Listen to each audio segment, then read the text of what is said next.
नमस्कार, मैं स्वागत करता हूं आपका अपने ही चैनल पर जिसका नाम है सार्थक बाजार से।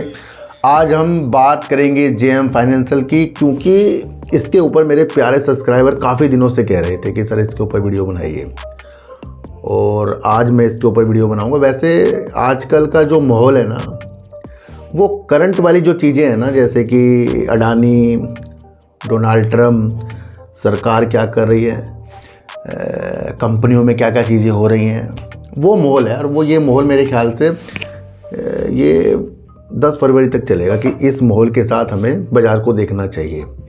वैसे जिस तरीके से हम एनालाइज करते हैं कंपनी की, वो एक दिशा दिखाते हैं कि हाँ ये कंपनी हमारे लायक है या नहीं है, पर उसका समय अभी नहीं आ रहा है। क्योंकि अगर हम इस तरीके से कंपनी की एनालाइज करेंगे कि इस वक्त कि जब बाज़ार के अंदर कुछ भी मूवमेंट हो सकता है, यानी कि कभी बाज़ार गिर सकता है, कभी उठ सकता है, तो फिर वो एनालाइज कुछ लोग समझ नहीं पाएंगे, है ना। कि अगर मैंने किसी अच्छी कंपनी एनालाइज कर दी और बाद में कुछ डोनाल्ड ट्रम्प ने कुछ चीज़ें कर दी, या बाज़ार की वैश्विक स्तर की जो चीज़ें हैं वो उलटफेर हो गई, तो उसमें गिरावट हो गई, तो फिर वो समझ में नहीं आएगी, फिर हम उसे गिरावट की तरह ले लेंगे। तो ये माहौल नहीं है अभी किसी भी कंपनी की बातों को समझने का। वो माहौल तब होगा जब कंपनी के शेयर जो हैं थोड़े उतार चढ़ाव के साथ वर्क कर रहे हो।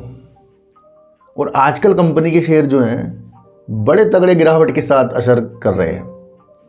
अभी देखो अभी कितनी तेज गिरावट शुक्रवार को जो हुई है, यहाँ से अंदाजे लगा लीजिए कि बाज़ार, मैं आपको पहले कह रहा हूँ ना, वैसा बाज़ार नहीं है जैसा हम समझ रहे हैं। यहाँ भैया गंवाने वाला बाज़ार चल रहा है। तो इसलिए मैं अभी कहीं कहीं कंपनी की एनालाइज नहीं कर पा रहा हूँ, क्योंकि उस हिसाब से मैं वीडियो बनाऊँगा, फिर वो माहौल अलग है। और जो कंपनी अच्छी होती हैं वो फिर फ्यूचर के लिए हो जाती है ना। हमारे अंदर ये भावना आनी चाहिए कि अगर मैंने किसी कंपनी की, आपने मतलब कुछ चीज़ें अच्छी दिख गई, तो वो 1-2-4 दिन में गिरावट में ख़राब नहीं हो सकती, और 2-4 उछाल में अच्छी भी नहीं हो सकती। तो इस हिसाब से आपको बाज़ार को समझना है। और मैं आशा करता हूँ कि मेरे द्वारा जो वीडियो आपके लिए बनाई जा रही है, इससे कुछ साइकोलॉजी तो आप में इम्प्रूव हो ही रही होगी ना। और वर्क इसी तरीके से बाज़ार में होता है, मैं आपको बता दूं। तो गुमराह बिल्कुल भी नहीं होना है। तो जेएम फाइनेंशियल में आज हम वीडियो बनाएंगे। दूसरी बात हम करेंगे, एक्सपर्ट ना, उन्होंने कुछ कंपनियों के अंदर कुछ चीज़ों को समझा, और उसके अंदर से उन्होंने 5 कंपनी निकाली है, और 5 कंपनियों में से सुजलोन एनर्जी का शेयर भी, और आधी कंपनियां और हैं, वो भी उसके बारे में भी एनालाइज करेंगे। सरकार की तरफ से क्या न्यूज़ निकल कर आ रही है, जिससे बैंकिंग सेक्टर के अंदर या बाज़ारों के अंदर भी नीतियां बहुत अच्छी हो सकती है।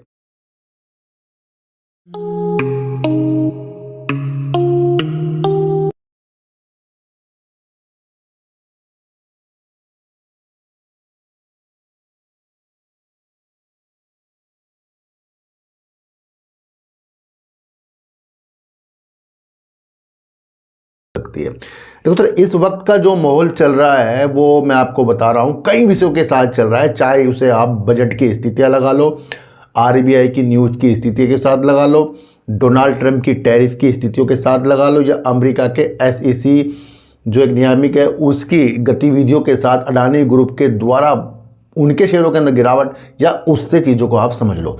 तो ये काफ़ी जो न्यूज़ चल रही है, यहाँ पर बहुत कुछ हमारे लिए निगेटिव पहले हो चुका है, लेकिन आगे के जो मसले हैं, एक बाज़ार जो है पॉजिटिव संकेत दिखा रहा है।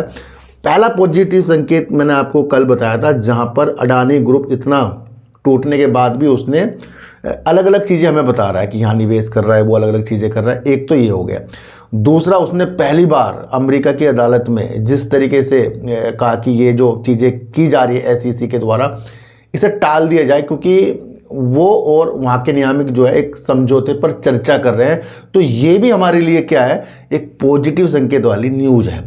दूसरी न्यूज़ एक और बहुत अच्छी निकल कर आ रही है, इसे मैंने कल अपने दूसरे चैनल डीप सर्च 6 में कवर कर दिया था, यहाँ भी समझाऊंगा।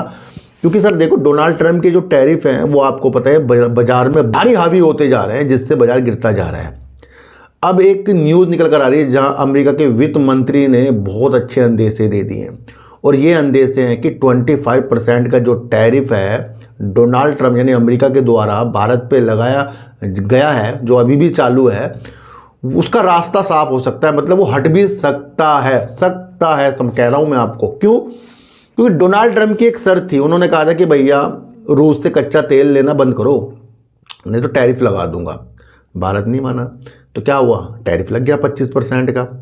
अगर भारत ये सब चीज़ें बंद कर दे तो क्या होगा? टैरिफ हट जाएगा भाई, इसलिए तो लगाया ना। और अमेरिका चाह रहा है कि रूस और यूक्रेन का युद्ध ना जल्दी ख़त्म हो जाए, तो ये भी एक अच्छी नीति है अमेरिका की। और भारत से अन्य देश अगर रूस से कच्चा तेल खरीदेंगे तो ये युद्ध बढ़ता जाएगा, उसमें पैसा आता जाएगा, वो बढ़ता जाएगा ये चीज़ें। तो एक अच्छा रास्ता उन्होंने निकाला था। पर एक बहुत बड़ा बयान जो है अमेरिका के वित्त मंत्री ने दिया, और उसने ये कहा कि भैया ये जो टैरिफ है इसका रास्ता साफ हो सकता है, क्योंकि भारत ने रूस से जो तेल, वो पहले कच्चा तेल खरीदता उसमें काफ़ी कमी कर दी है। तो इससे वो एक अंदाज़ा लगा रहे हैं कि भारत का ये जो टैरिफ है हट सकता है। तो यानी कि अगर ये हट जाएगा तो और अच्छी न्यूज़ आ जाएगी, पर ये पॉजिटिव न्यूज़ है, इसे आप समझ कर चलें, क्योंकि अभी भी लागू है पर आगे जाकर इस पर चर्चा हो सकती है। क्यों मैं आपको ये बता रहा हूँ? क्योंकि जब डोनाल्ड ट्रंप ने कहा था कि मैं टैरिफ लगाऊंगा तो क्या हुआ? धीरे धीरे गिरावट हुई है, और जब लगा दिया फिर गिरावट हो गई। अब ये फिर से न्यूज़ हमारे देखो, जब न्यूज़ निकल कर आती है तो वो बहुत पहले आती है, अचानक झटके से नहीं आती। किसी भी कंपनी के अंदर कोई न्यूज़ आएगी वो झटके से नहीं आती कि एकदम से शेयरों को बहुत तगड़ा तोड़ दिया। उसके मसले पहले चलते होते हैं। यानी कि अगर अडानी ग्रुप के अंदर इतनी ज़्यादा गिरावट आई है तो वो एक दिन के अंदर उत्पन्न चीज़ नहीं हुई है, उस पर पहले से चीज़ें चल रही हैं सामान भेजने वाले। दूसरा, अगर रिलायंस पावर या रिलायंस इंफ्रा आज बुरी कंडीशन में है तो वो एक दिन की सीबीआई ईडी की न्यूज़ नहीं थी। इसको भी मैं आपको कहीं, तो ये जब न्यूज़ पॉजिटिव या नेगेटिव न्यूज़ आती है उसको उसी वक्त समझना पड़ता है जब वो निकलती है वहाँ से। क्योंकि अगर किसी चीज़ के ऊपर नेगेटिव न्यूज़ पहले आई, शुरुआत में आई, तो उस वक्त तो गिरावट नहीं हुई ना। पर आपको समझना है कि आगे जाके ये न्यूज़ कितनी बढ़ सकती है, तो वो सोचने की दृष्टि और बुद्धि हमारे अंदर होनी चाहिए। इसी से आपको बाजार के रुख समझ में आ सकते हैं। 2-3 कारण तो ये हो गए जहां बाजार में पॉजिटिव की चीज़ स्थितियां बन रही है। तीसरा कारण है आरबीआई की तरफ से। देखो सर, जो हमारा रुपया वो कमज़ोर होता जा रहा है, डॉलर 92 के करीब पहुंचता जा रहा है। इससे क्या हुआ? इससे संकट जो है लिक्विडिटी में बढ़ता जा रहा है। तो आरबीआई क्या है, एक चीज़ बताई उसने, एक न्यूज़ है, थोड़ा सा समझा दूँ इस न्यूज़ को, फिर मैं आपको आगे इस न्यूज़ के साथ लेकर चलूँगा। देखो सर, आने वाली है बड़ी खबर, आरबीआई बहुत बड़ी लिक्विडिटी की घोषणा कर सकती है, बैंकिंग स्टॉक में आंधी आ सकती है। यानी कि सीधा सीधा बैंकिंग सेक्टर के लिए ये न्यूज़ है। और वैसे भी अगर बैंकिंग सेक्टर में अच्छी नीतियाँ होंगी, बाजार पे भी उसका इफेक्ट पड़ता है, क्योंकि अर्थव्यवस्था पैसों से ही चलती है। जब देश के अंदर बैंक लोन देंगे, उस लोन से कुछ ना कुछ खरीदारी भी लोग करेंगे। भैया लोन कोई लेके घर तो रखेगा नहीं उसे, जब व्यापार करेगा, घर बनाएगा, गाड़ी लेगा, कुछ लेगा, तो वो एक रोटेशन घूमता है। बहुत बारीकी वाली न्यूज़ है, इसे अगर आप समझें तो सरकार यानी कि आरबीआई ये चाह रही है कि आरबीआई ना 1 लाख करोड़ रुपए सरकारी बॉन्ड खरीदना चाह रही है। और इससे वो ये देख रही है कि इससे बाजार के अंदर लिक्विडिटी यानी कि बैंकों के अंदर लिक्विडिटी बढ़ जाएगी। और ये इसलिए भी कर रही है ताकि कम ब्याज का जो फ़ायदा है, जो यहाँ के भारत के निवासी है उनको फ़ायदा हो सके, वो लोन दिया जा सके, लोन की सेवाएं बढ़ाई जा सके।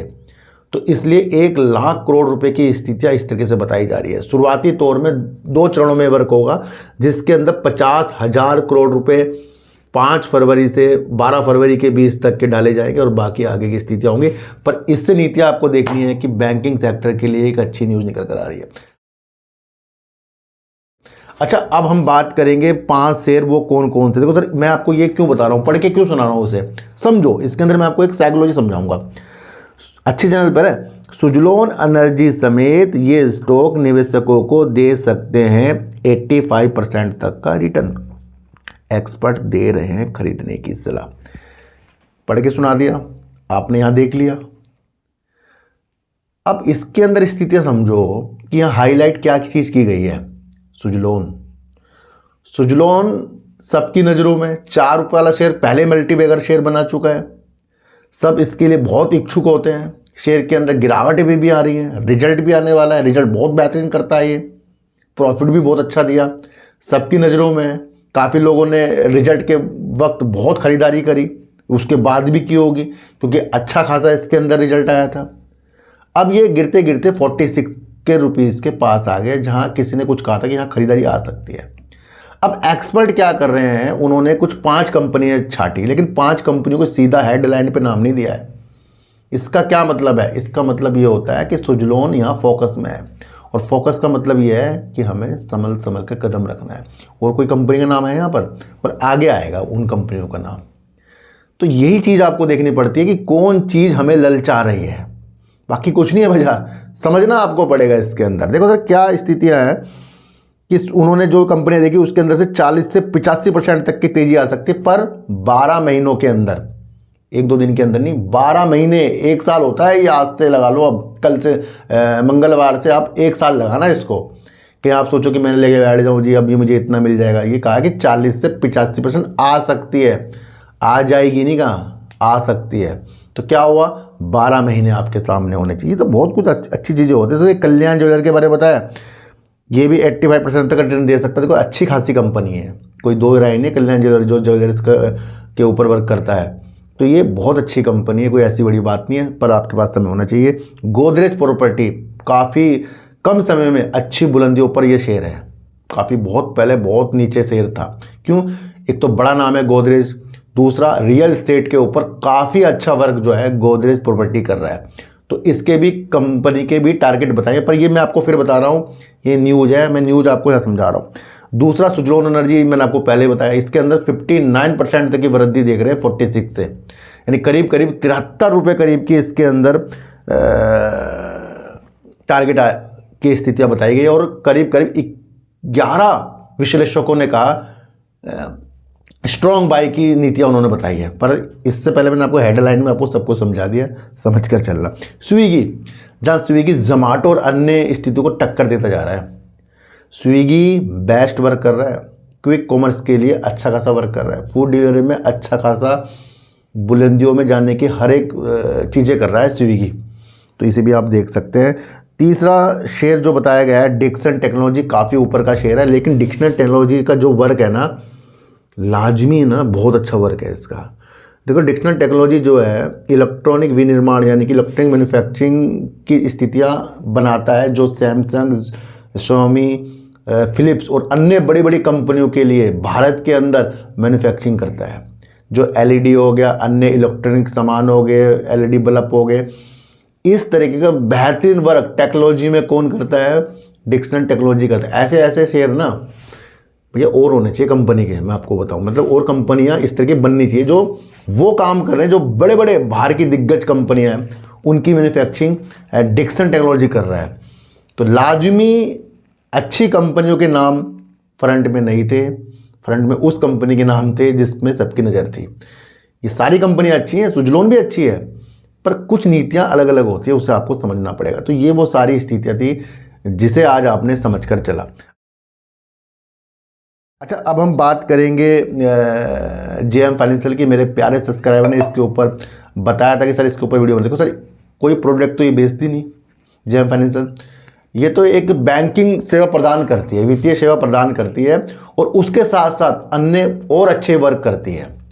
आलोक इंडस्ट्री का आपने नाम सुना है, 2020 में रिलायंस इंडस्ट्री और जेएम फाइनेंशियल ने इस दिवालिया कंपनी को खरीदा था, जिसके अंदर 34.99% जेएम फाइनेंशियल लेकर बैठा है। तो यानी कि ये ऐसी ऐसी अपॉर्चुनिटी भी खोजता है जिससे आगे जाकर कुछ ये कंपनी को बेनिफिट हो सकता है। तो कंपनी पैसा लगाकर पैसा कमाती है, या सलाह देती है, परामर्श देती है, या आईपीओ निकल कर आ रहा है, या कंपनी आपस में मर्ज हो रही है, विलय हो रही है, कुछ भी बड़ी बड़ी चीज़ें हो रही हैं, तो इस तरीके से वो परामर्श भी कौन है? जेएम फाइनेंशियल भी देती है। तीसरा, आपने देखा होगा कि कभी कभी देखने को मिलता होगा कि इसकी रेटिंग जेएम फाइनेंशियल ने दी कि भाई इसे खरीदो, बेचो, बाई सेल की चीज़ें, वो भी ये चीज़ करती है। चौथा, आपको समझना पड़ेगा, कंपनी रियल एस्टेट हो गया, होम लोन हो गया, पर्सनल लोन हो गया, इस तरीके की सेवा भी प्रदान कंपनी करती है। फिर आपको पांचवी चीज़ समझनी है, कंपनी एनपीए के लिए भी वर्क करती है। जैसे संपत्तियाँ फंस जाती है किसी की, या भैया पैसा नहीं वापस आ रहा कहीं दे के चीज़ें, जैसे यस बैंक के अंदर एनपीए है, इस तरीके की चीज़ों के लिए भी कंपनी जो उसके साथ जुड़े हुए हैं उनको एक फ्यूचर यानी कि एक स्थितियाँ समाधान प्रदान करता है। यानी एनपीए के लिए भी कंपनी पैसा लगाती है, तो ये भी कंपनी वर्क करती है। पांचवा अगर मैं आपको बताऊं ये भी है कि म्यूचुअल फंड के लिए भी कंपनी उनकी जो भी चीज़ें वर्क करती है। और जो यहाँ के डीआईज होते हैं भारत के अंदर, तो वो भी किसी ना किसी कंपनी के अंदर अपनी होल्डिंग लेते हैं, तो ये ब्रोकिंग का भी ये वर्क करती है और समाधान उसका करती है। तो ये जेएम फाइनेंस सिर्फ वित्तीय सेवाओं के लिए वर्क नहीं कर रहा है कि लोन ही बांट रहा है, बहुत सारी चीज़ों के लिए वर्क कर रहा है, पर कुछ प्रोडक्ट नहीं है इसके। तो इस ऐसी कंपनी के अंदर ज़्यादा नहीं समझा जाता। ये तो एक ऐसी कंपनी है जो पैसा देकर उस पैसे को और ज़्यादा बढ़ा रही है। तो इन कंपनियों की कोई ऐसी न्यूज़ तो आएगी नहीं, कभी कभी ऐसी आ जाएगी कि जहाँ इसने पैसा लगाया वो फंस गया, या कुछ चीज़ें वापस नहीं आ रही, या बहुत अच्छे इन्होंने एक चीज़ें कर दी, तो उस बेस पर ये चीज़ें चल रही है। पर कंपनी बेस्ट वर्क कर रही है। अगर हम स्थिति को देखें तो जिस हिसाब से ये कंपनी, इसकी ज़रूरत हमेशा बाजार के अंदर रहेगी ऐसे कार्यों के लिए, चाहे आईपीओ, म्यूचुअल फंड हो, एनपीओ, लोन बांटना हो। ये क्या है? ये ऐसा साम्राज्य है जो इसके बिना किसी भी देश के अंदर वर्क नहीं होगा। तो ये वजूद समझना है आपको, कंपनी उस पर अच्छा वर्क कर रही है ना। तो इतना ही आपको इसमें समझाना था। देखो सर, मैं आपको एक चीज़ और बताऊं कि कंपनी का मार्केट कैप अगर आप देखें 12,266 करोड़ का है, करंट प्राइस 128 रुपये का है, 200 रुपये कंपनी का हाई लगा रखा है, डिविडेंड भी कंपनी अच्छा खासा देती है। और अगर हम देखें तो कंपनी चौथे नंबर पर इस तरीके से आती है, ये भी आप समझ कर चलना। सितंबर 2025 में कंपनी की जो सेल थी 1,031 करोड़ की थी, 262 करोड़ कंपनी का प्रॉफिट है, रिजर्व 10,000 करोड़ करीब का और 11,000 करोड़ करीब का कंपनी का उधार है। और अगर हम कैश फ्लो देखें तो कंपनी अपने कैश फ्लो के अंदर ऑपरेटिंग एक्टिविटी में ज़्यादा पैसा डाल रही है, जो 5,569 करोड़ इस बार डाले, पर इन्वेस्टिंग में कंपनी अभी कुछ भी नहीं कर रही है, वो माइनस में चल रहा है। तो अगर हम देखें तो cash flow from financial activity जो है कंपनी की, ये भी सही है क्योंकि कंपनी ज़्यादा से ज़्यादा कर्जा अपना उतार रही है। तो कैश फ्लो भी कंपनी का देखने को हमें बेस्ट मिल रहा है।